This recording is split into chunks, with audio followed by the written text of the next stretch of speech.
Hey Fit Fam, this is Tay the Great from Fit and Sanity.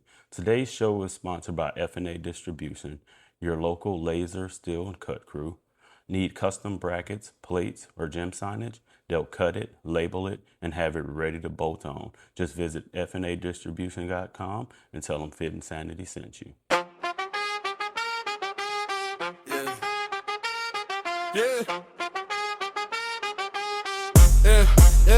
Yeah, we back in the zone, time to tighten the frame. Mind sharp, body strong, yeah, we lifting the game. Fit Sanity, the crew, we be breaking the limits. No excuses, no fear, we go hard every minute. Tay the Great in the lab, keeping focus profound. We talk health, real life, how to rise from the ground. If you ready for the change, take a breath, lock in. Let the dog gap for the warriors, let's begin. Let's begin. Let's begin. Let's begin. Let's begin. Let's begin.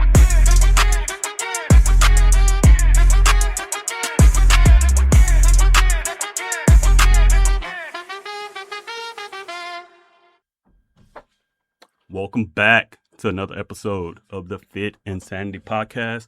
This is your host, Harold Taylor, a.k.a. Tay the Great. And today we got a special episode. It is about perimenopause. I had a user reach out to me on TikTok, a listener. I appreciate you.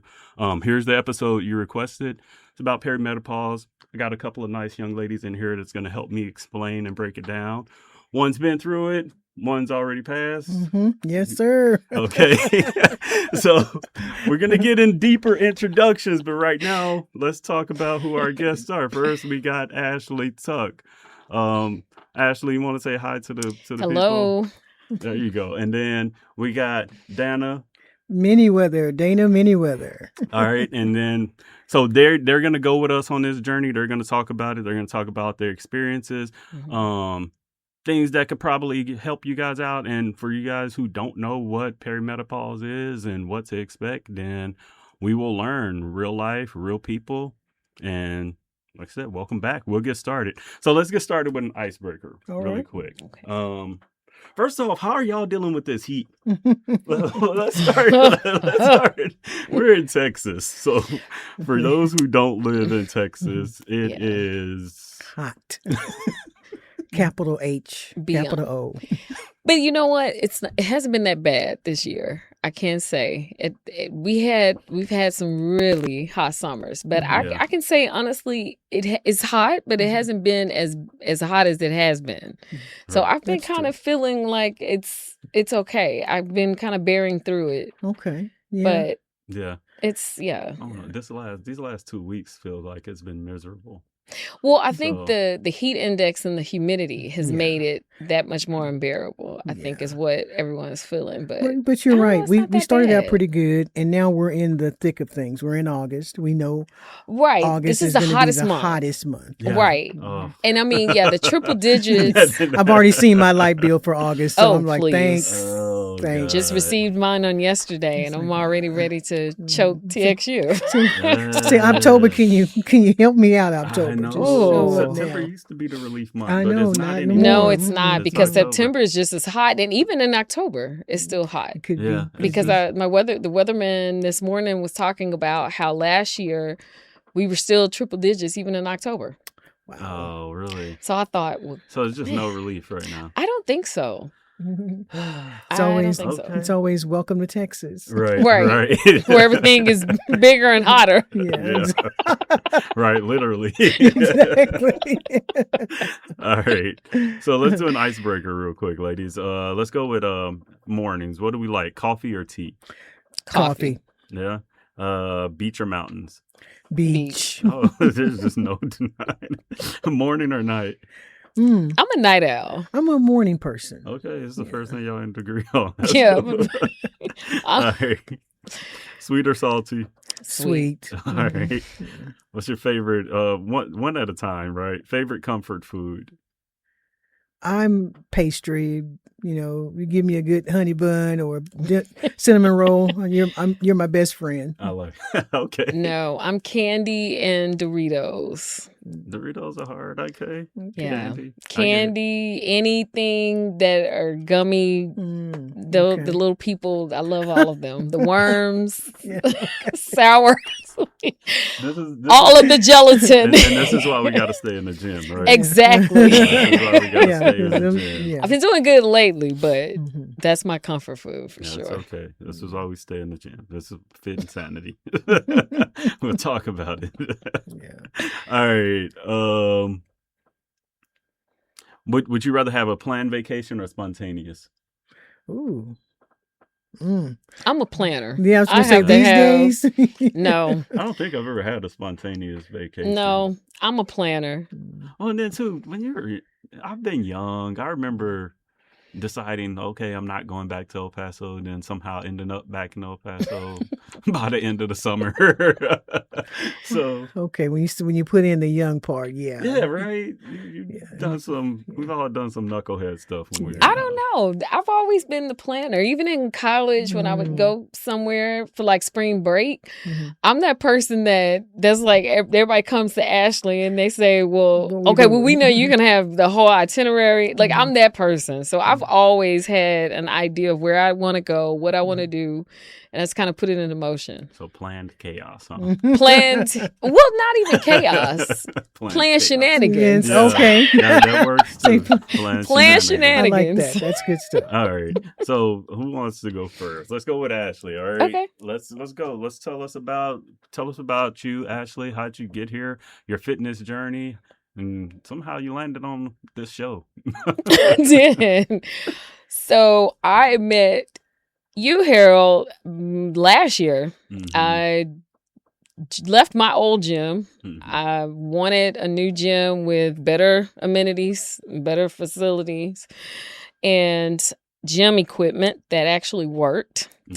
And so, so I ended up at the gym, and I was just really looking forward to just working out. I had no intentions of using a personal trainer, even though I had a free session to meet up with consultation, rather. Right. And one of the managers at the time was convincing enough to get me signed up with this fitness challenge that they had going on at the time. Oh, yeah, that's right. And so that's how I was able to meet Harold, and he was my trainer.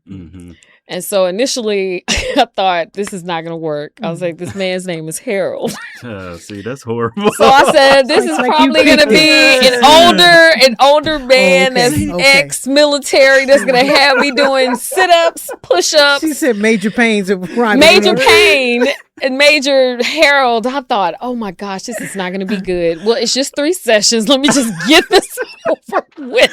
You know what? Let me get these sessions over with, and I'll be good. And so, ironically enough, I met Harold like on a whim because I came into the gym. Maybe I don't know if it was like a couple of days later, but I had to do measurements, and I was working with a female trainer, and so this guy walks behind the counter, and I was thinking that maybe he was the fitness manager or the training manager. And so he just kind of kept looking back, and I thought, okay, he's trying to make sure she's doing it, because I thought she was new. And I said, okay, well, he's making sure she's doing everything. And so after all of the measurements were taken, the guy says, oh, well, are you doing the fitness challenge? I said, yes. And he said, well, do you have a trainer? I said, yeah. I said, I have this trainer named Harold. I said, but he got sick the day before we were supposed to meet. He turns around, he's got this name tag, Harold. Oh, yeah. So I thought, oh, you're Harold. So that's how our, I guess, meeting took place. And so at that time, I was in full-blown, perimenopausal and trying to lose weight because I had been gaining weight, and then I lost weight, and then I was able to gain it back again. And so I was just at a point where I was like, okay, I'm going to have to overhaul my entire fitness regimen. And so that's kind of where our journey began, where you became my trainer. And then I was working with a fitness coach and nutritionist. And I had these meal plans, and I was, trying to do that along with the strengthening and conditioning. And so, it just kind of took from there. And then eventually our time kind of ran out, and I was thinking, okay, well, I think I can manage this on my own. Yeah. Not really doing that great. So Harold would check in and say, well, how's it going? And I'm like, I'm struggling. So then, he would give me tips, and I had, nutrition tips. And so over the years, I've been trying to really overhaul everything. And so I feel like now I'm finally seeing the results that I need to see consistently to kind of navigate this whole perimenopausal period that I'm in. So, yeah. And I've been seeing you for almost, it hasn't been a year. Well, almost a year. Almost a year. Yeah, because we met, what was it, last year? Part, yeah, I mean, it's the hormones has really played a huge part in that. Along, because even though I'm perimenopausal and those estrogen, progesterone levels decline, I still have chronic stress that I deal with. So those hormones definitely affect weight loss. Right. And so you've got this double whammy of the loss of a few hormones, but then you've got increased levels of the other. Yeah. It's like a double-edged sword. And weight loss for me now in mid-40s, it's been like pure hell trying to get weight and keep it off. And I've literally had to overhaul my entire diet and just exercise regimen. The things that I did back in my 20s no longer works. Right. Yeah. Things that I did in my 30s no longer work. Foods that I could eat and properly digest does not work in my 40s. So it's definitely been an interesting journey dealing with menopause and kind of navigating through that. It has not been easy. Yeah. Not at all. Interesting. Yeah. What about you, Danna? Well, for me, on the other side of it, you still have some residual things that are happening, still dealing with the stress hormones, the cortisol, trying to keep that level down, trying to minimize stress, trying to not eat too much sweets, even though I love them. Right. My biggest, I guess, thing that I fight, unfortunately, is coffee. Right. Because I don't want to say certain words, but addiction does come to mind. I love coffee. I love it. But it didn't love me as much as it loved me when I was in my 20s and my 30s, or even in my 40s. Okay, it didn't love me as much. But if I can get my coffee on the weekend and not have it during the week, my efforts, my weight loss efforts, I can see them a lot clearer. Right. Okay, I can see my rest better. My rising, my stretch in the morning goes better when I don't binge on coffee during the week. So everything kind of affects, the perimenopause, everything kind of affects you still when you're on the other side of it. Right. In regards to, like I said, the residual stuff. Like I still have one thing that I had when I was, in my 20s and my 30s was insomnia. That was a dead giveaway that my cycle was about to start. I would have insomnia. Some people get cranky, right? Some people get just downright, irritate, mean. Yeah. He knows. So, but I would do that. Now I would do that, but I knew that once the insomnia kicked in, that, especially after I got into my 40s. When I got into my 40s, the insomnia got really crazy. And so I was 42. 42 when I had a hysterectomy at 42. Right. And so it kind of just, it all I guess everything kind of settled down fine, but then when my body tried to make the adjustments, it started to, I had to find that new normal. Right. And when it, like you said, it was about eating, it was about getting exercise. For me, I walk a lot. And so I do a lot of walking. I do a lot of, what is it called? Weight training with weights, because they say when you're over 50 that it's good for your body because you lose so much weight or so much muscle. But, my body still tries to mimic you know, some of the things in my 20s and my 30s, like I'll have the, you know, the craving. Okay. I have the craving out of nowhere. I'm not a big chocolate eater, but all of a sudden that's the thing. I need it.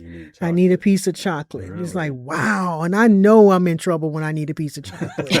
I know I'm in trouble because I'm not a chocolate eater. I'm okay with chocolate. We're friends and all, but we ain't, we're not in a, what did Jada say? We're not in a entanglement. Oh no, situation. So not a situation. Yes, a situation. But I know then when that happens, yeah, it's on. I still have night sweats every now and then. But I'm more cold than hot. So let me ask y'all. So this is a guy's question. Okay. So. Because another thing, we're going to talk about this book real quick, but I have to ask this question. So out of nowhere, well, you know what? Let me talk about the book because that question is going to disrupt things. Okay. So, okay. This is Danna Minniweather. This is her book. It's called 12 Properties of Purpose. Oh. What inspired you to write this book? I won't forget my question. Trust me, it's burning. I think the thing that inspired me was God, of course, but I was putting together a men's month giveaway, and we were going to do 12 things that we thought men could use on a daily basis or a monthly basis to kind of guide them as they walk with God. And I had 3, and then I had 5, and then I had 6, and then it was 8, and then there was 9, and then I was like, well, okay, Lord, where are we going with this? Right. You know, and then the paragraphs became pages, and I was like, okay, Lord, I'm sensing something here about this thing. And so we turned it into a 5x7 card. Right. And I was like, no, this needs more. And as I took it down and started reworking it, I realized that God was calling me to write this book. Right. And because it's 12 properties, it started out, I started noticing every property was something I was doing. Tell them to be quiet. Amen. It does not have a timestamp. Right. It's more of those infinite type, encounters that you have. The important part is the quality of it. Exactly. It isn't, hey God, high five, and I'm running out the door. You know I love you, got it. Right. No, Right. It is a purposeful, absolutely quiet time where you set aside time to spend with God. If you only have 5 minutes, make it 5 minutes for God, just for God, not for my phone, not for my next thoughts about what I got to do. These 5 minutes belong to you, Lord. How are we going to spend them?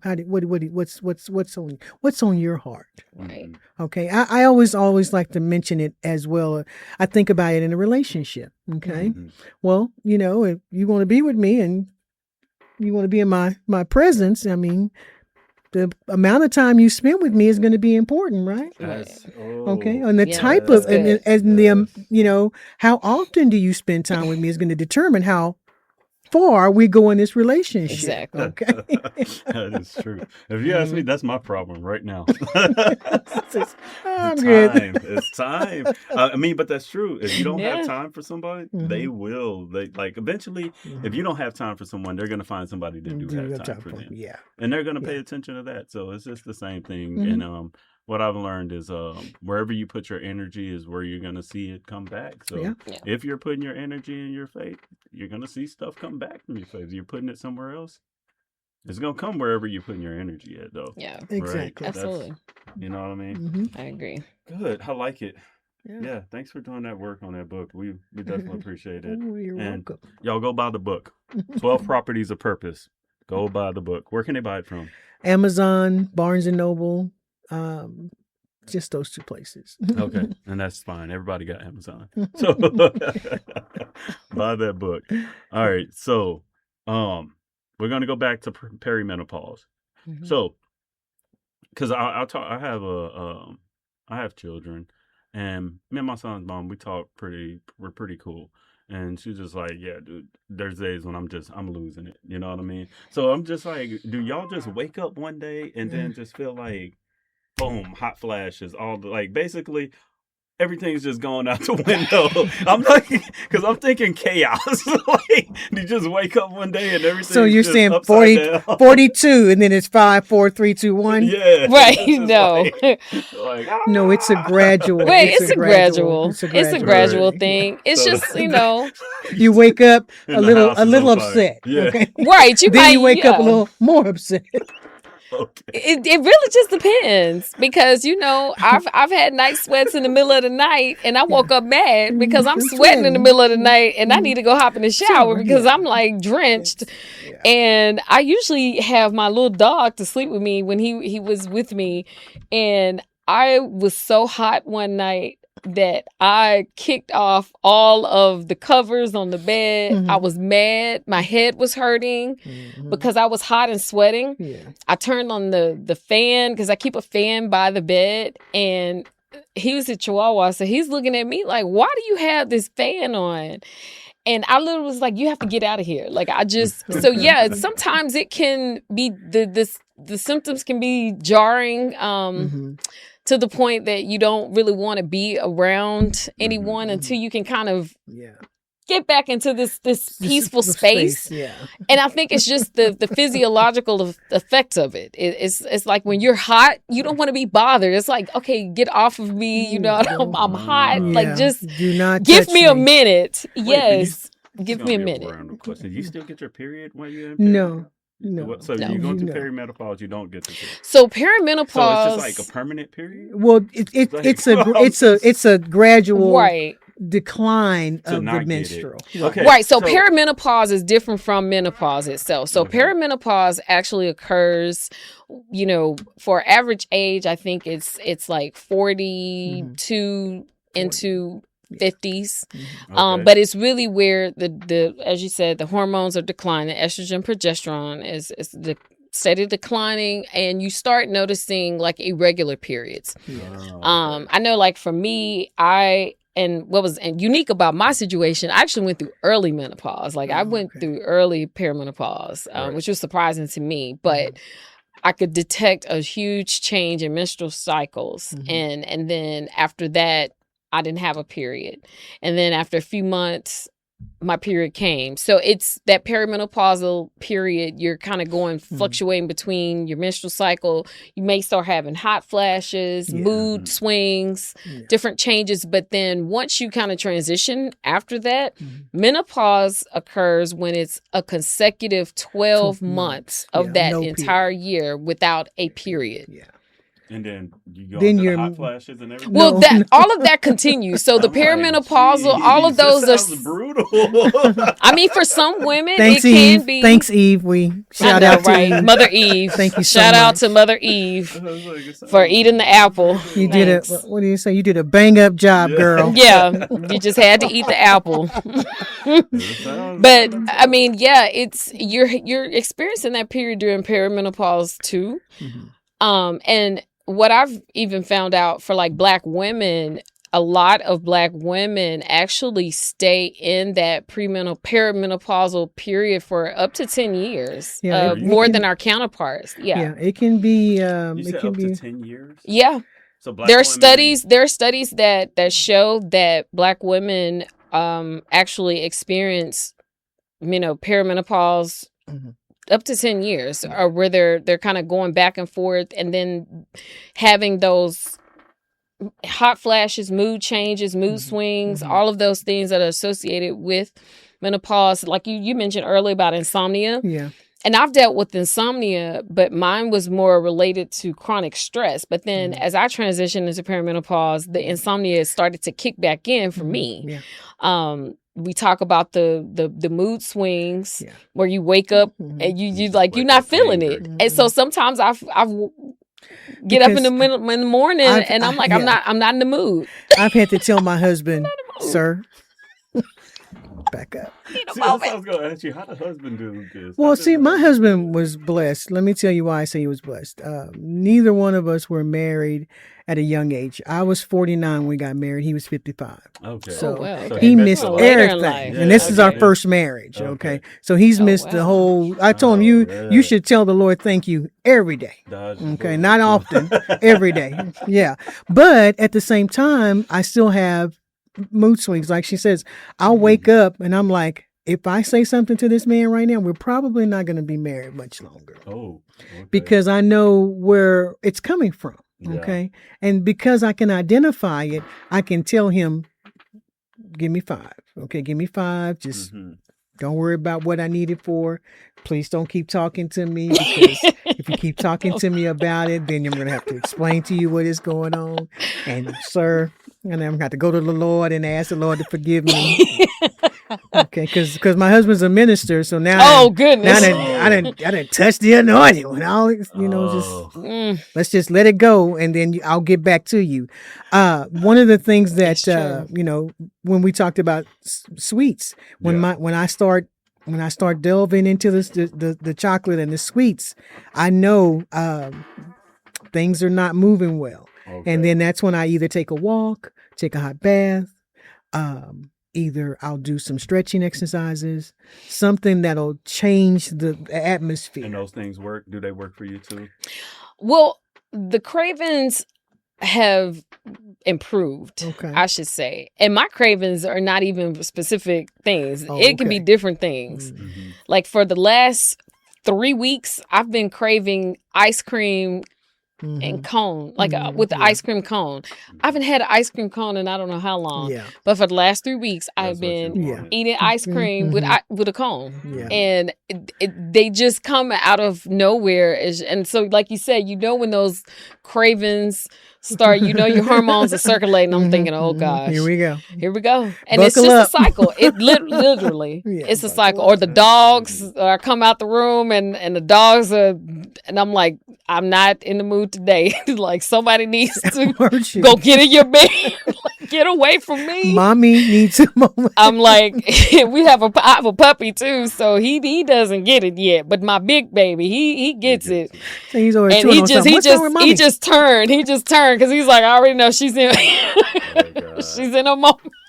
Say, little guy, follow me. Right, just come with me. Yeah, he doesn't get it. Yeah. So this is one more question before we get back to the other questions.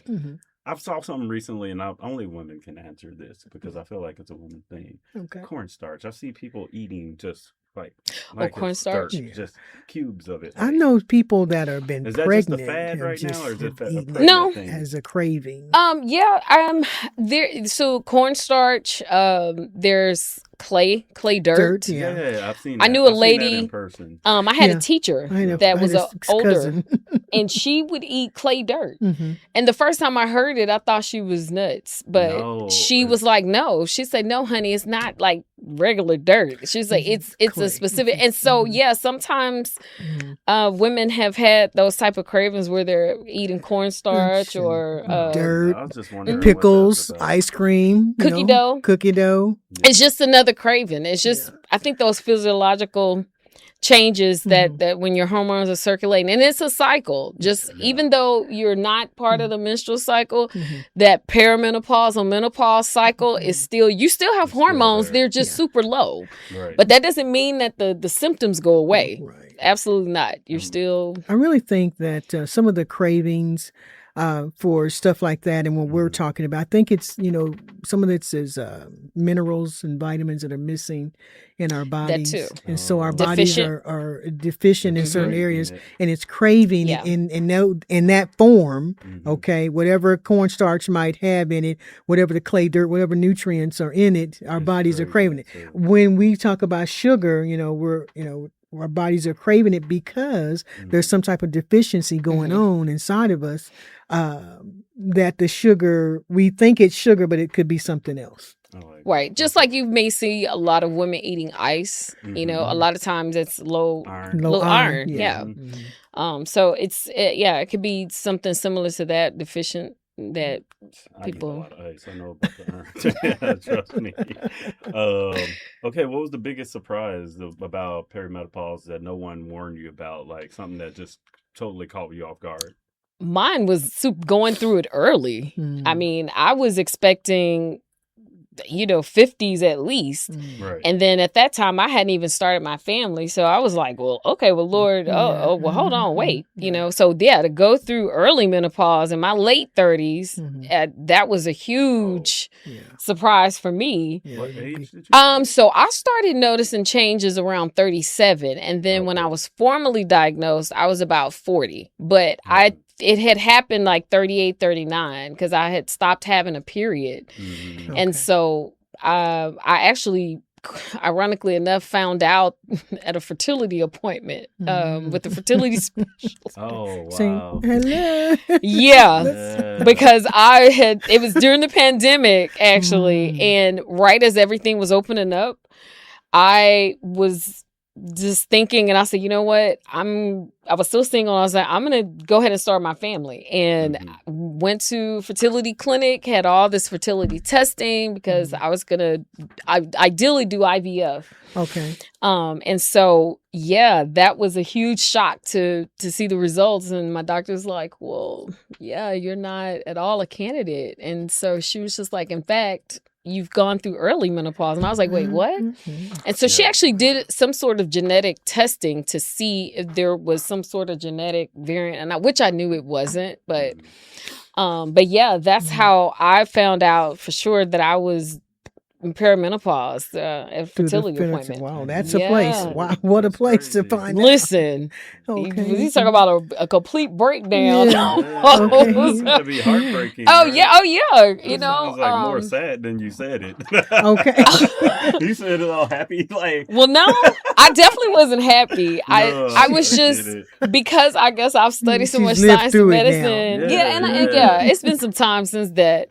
But yeah, that was a huge shocker. And then I met with the doctor over a telehealth visit. And so she's like telling me my options. And I just literally burst into tears. I like broke down like right at the computer. And so she's like, oh, no, it's going to be okay. There are other options in which the technologies, and let me just say, you can still get pregnant in menopause. When I was the plumbing, you got it. You can still do it. You can. It's just that your chances are super slim by the time you reach perimenopause and menopause. But I overheard my mom as a little girl talking about such and such, went through the change and ended up pregnant. So it was a change, all right.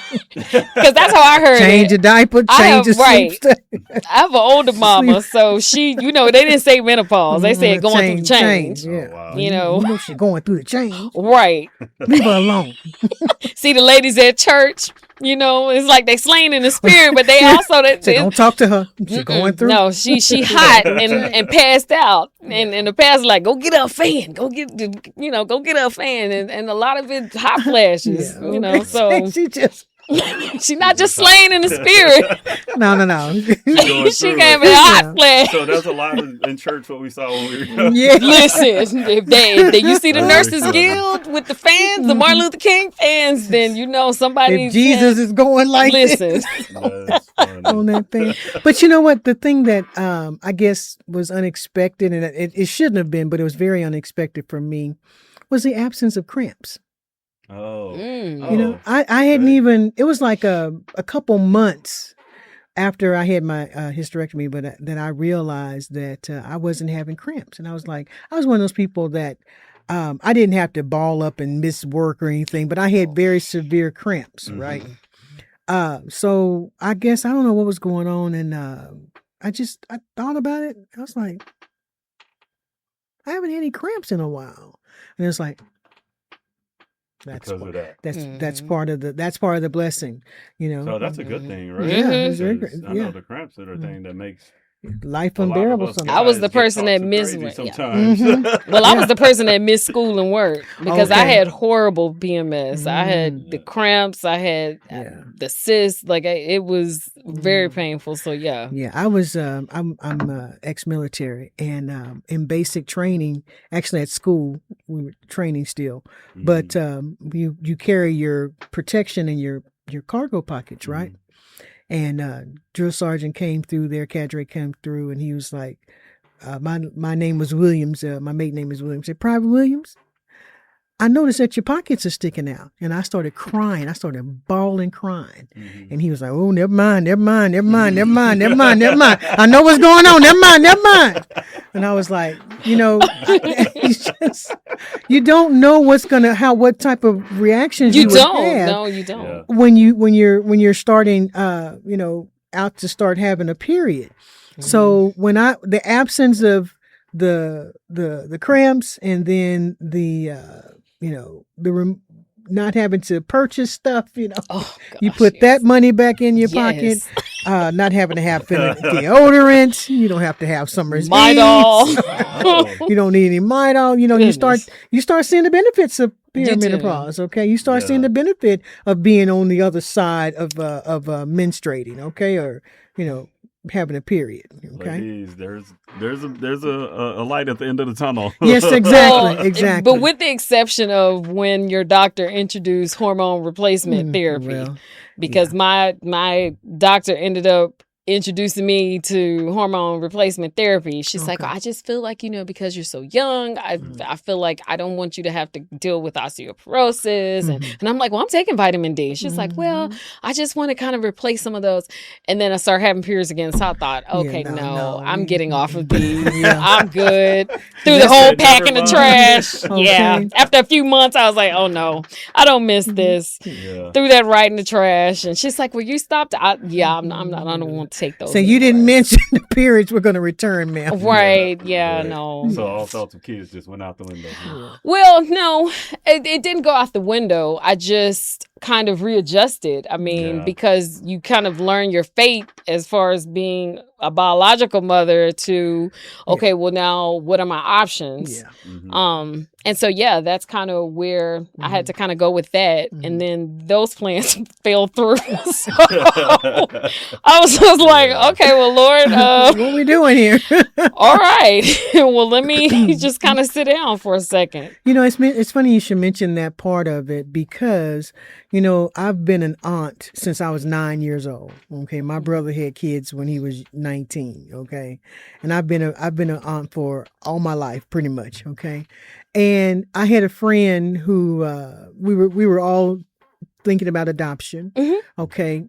And he was giving us some pointers on how we should handle questions about where's my mom or all those things. And he said for most of y'all, why are you doing this? Right? Do you want to be a mother or do you want to be pregnant? Which is it? Because if you want to be pregnant, then this isn't the place for you. If you want to be a mother, then we have options. And so that kind of like stuck it with me for a while. It's like, when I was 16, my sister had a kid. That was the first time I actually seen a woman have a child and like life after it, right? And I was now interested in having kids at that point. The way she walked, the pads that she was wearing, the fact of what she said of how the baby ripped and tore, and I was like, oh my God, no, you know what? No, thank you. It was the best birth control mama could have ever introduced me to. Because you know what? It's like 16, Mama, I'm good. Don't worry about that. And see, I was the opposite. I've known since I was 5 years old that I was meant to be a mother. But I'll tell you, when you talk about your 12 purposes of properties of purpose, let me tell you, I don't know if I probably need to get the book, but I don't know if God's will is part of that because I had my own plans of how I wanted to become a mother. And I was gonna do my own thing, and God was like, oh no, that's not what we're doing. And I think he shut down everything. And so that was kind of my wake-up call that I needed to kind of pivot and maybe do something different because maybe becoming a mother wasn't through pregnancy. It could come in the form of adoption or something else. I don't know. But yeah, I always knew I wanted to become a mom. So yeah, to have that devastating news from, your doctor. It definitely was a eye-opening experience for sure. Yeah. So at 42, that's when I found out I had fibroid tumors, but I was holding out. I held out till 44, and then I had the hysterectomy, and 44, had the hysterectomy, and really had to come to terms with it wasn't going to happen, because I was hopeful. I was like, I'm not that unattractive. I could pull this thing off. So maybe we could, just wait it out. And 43 came and the pain got greater. And then 44 came and I was like, you know what? I was bent over at this point. I was like, let's go and do this thing. Let's get this out. And has it not basically, so you don't have kids? No. And you don't have kids? I do not. So does you not having kids change the way you see yourself? Like knowing that it's like, okay, you're not going to have a kid yourself. Does that kind of like...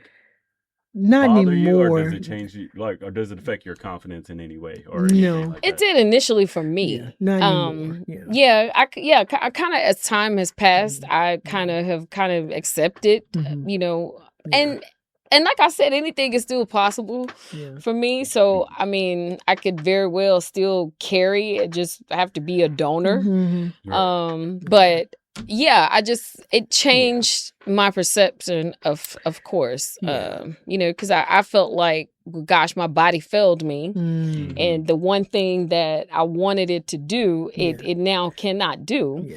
So yeah, it shook me at first, but as time has gone on, Well, I for me, getting married at 49, it was a conversation I had to have with my husband. I said, I'll never be able to make you a father. We'll never have kids together. Right. Is that going to be a deal breaker for you? I mean, you're 55, but you can still exactly. Yeah. You can get the job done. And I'm like, how do you reconcile with that? And he said, God told him that he'd have a wife. He said, God telling him this, he's telling me this. He said, God said he never said anything about kids. He always told him he would have a wife. So it was never a conversation of, well, maybe I just wish I'd have had just one. It's always been, I got what God gave me, and I'm thankful. So knowing that he was okay with that allowed me to be okay with marrying someone who does not have children of his own. He doesn't have any kids either. Right. So that was a big deal for us. But I made my peace with it. I think my last nephew that I helped raise, he's 19 now. Actually, he's out in the car, and I when I was going through the whole ordeal of getting the hysterectomy, I was like, I've changed enough diapers. I've been thrown up on enough. I have been to enough Halloween parties. Right. I have been Barney, Spider-Man, and Wonder Woman long enough. It's over now. It's over. So good. That's okay. All right, I'll take it. So all right. So what because it's like an invisible struggle that no one sees. It's almost like anxiety or anything else. It's like, what have the struggle taught you guys, like personally, that you guys want to share with the other ladies? Because this is the part where we're like, okay, it's tough, but what information can we give back to make the listeners see, like, okay. I think it goes back to what you said earlier. We have to, how do we see ourselves, right? That this is not the whole of who you are. This is not the whole of who God made you to be.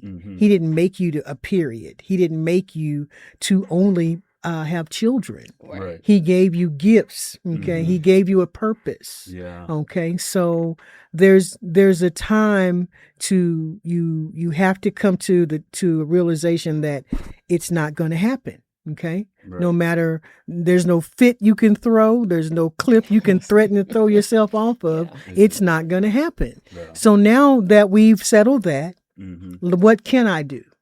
Okay. What can I do? I can be a writer. Right. I can inspire other women to get on the path to purpose. Yeah. I can inspire other men to recognize that God is calling them to something greater. Okay, so yeah, I like that. That's a perfect answer. And also with that, I was gonna say, because both of you guys mentioned that, and you don't have kids, but think about it. There's plenty of people that had children that aren't here anymore. I'm talking about those adults that had the kids. So you might not have had a baby. You can still adopt. There's other ways. You can be a stepmom, however that goes. But you can't be a stepmom no more. That'd be bad. We're gonna have a problem. No, I'm just teasing. Actually, I have told him this. I've told him this. I said, if a person shows up at the door, I'm going to be excited. Okay. I'm going to be the opposite of what you would expect, because I'm hoping there's some grandkids. Yeah. You know. Oh God. It's like, move out the way. Who are you? I don't care. Do you have kids? Listen, it's one of those Lifetime TLC movies / reality shows. But you get to live a long life. You get all this other stuff. You got a husband. There's plenty of people that don't have husbands that want that. You know what I mean? Yeah. So you got beautiful lives. You got education, everything, your health. So, well, I mean, it's all about perspective. Yeah. You know, like you said, you know, I saw myself as a little girl as just being a mother and a profession. That's the only thing that I wanted to do with my life. But God had, was like that. Those are just labels. That those are roles. Portions, that's not necessarily what I have for you. So it's really just about perspective. And like you said, He puts into all of us purpose and plans.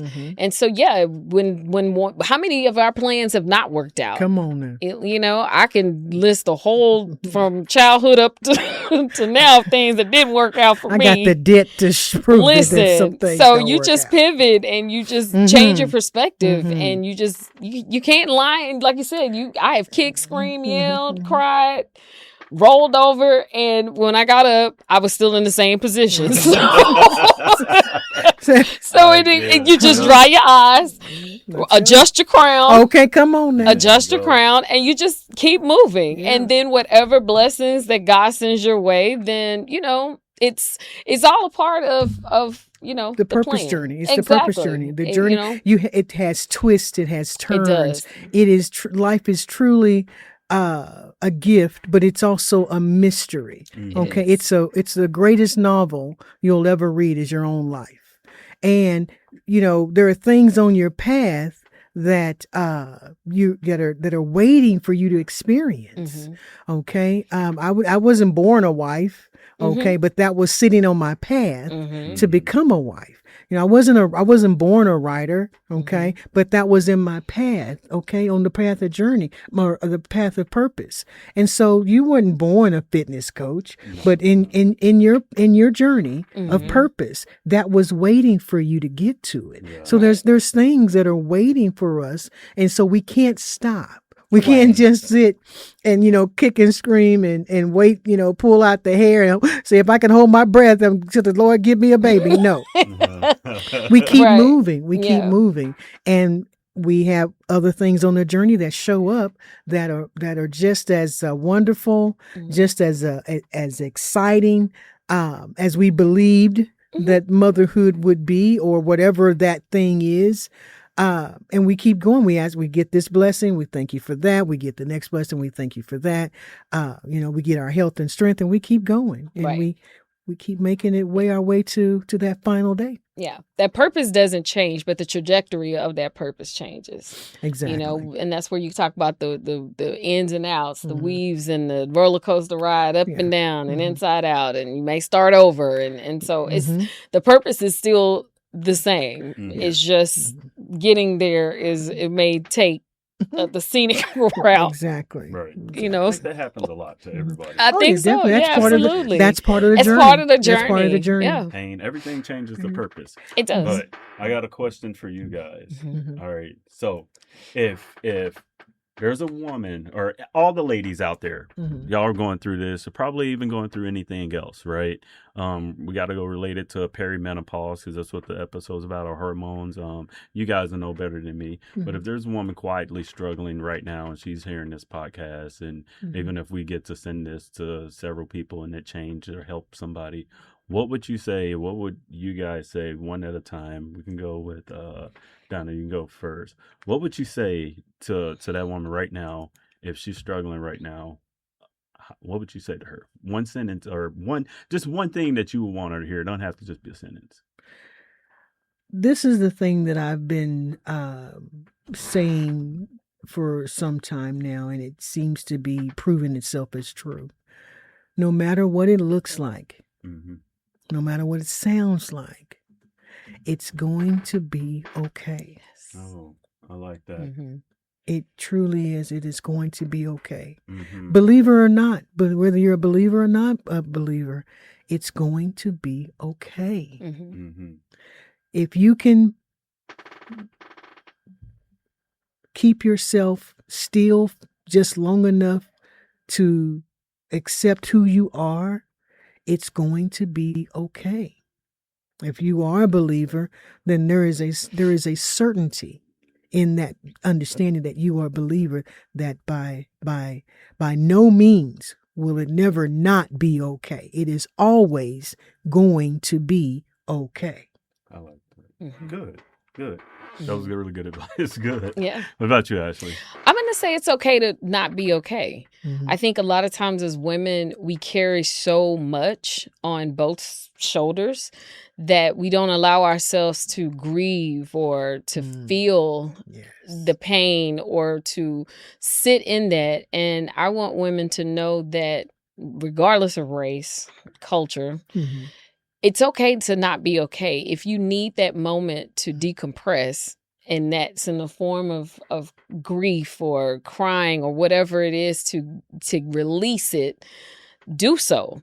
Allow yourself to have those emotions, because I think dealing with these late stages or aging stages such as perimenopause and menopause is such a life-changing experience that, you know, you have so many highs and you have so many lows. And I think it's best navigated when you can just allow yourself to feel in those moments and allow yourself to have those emotions.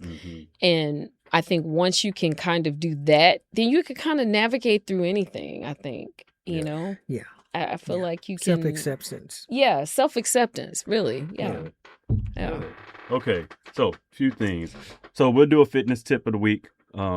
Strength training, especially as you get older. We're talking about perimenopause. We just talked about, Danna, we talked about losing muscle. Fitness tip of the week. Strength train. Please lift weights, ladies. It's not going to make you look like a guy. We've talked about that. Strength train, walk, make sure you recovery, get your sleep, and focus on your mobility. These are all things you need, especially if you're listening to this episode and you're taking something from it. You need a stretch. So that's just one of those things. We're there now. Nutrition. Let's make sure, again, I'll say it again, protein at every meal. And if you are getting all your protein, make sure you're getting fiber. Fiber is really important to get to. It makes you stay hydrated and balance your meals. All right. So we're going to get ready to wrap it up. But, okay, we're going to ask one more thing, okay? Okay. You're going to speak directly to the woman who feels overwhelmed and alone right now. What's one thing you want her to remember right now?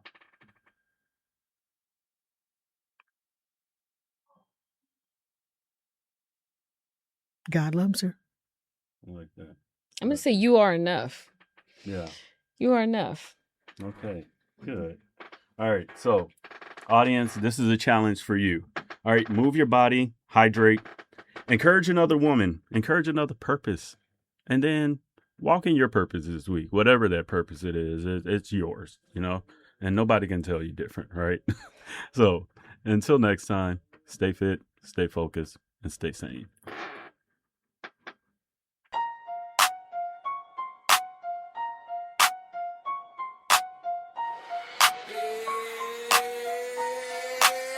Yeah, we crush it today. Now it's time for the flex. Mind heavy, heart steady. We demanding respect. Fit insanity to code. We don't break, we don't bend. Every setback is set up. Every loss is a win. Keep the pressure on your goals. Let it sharpen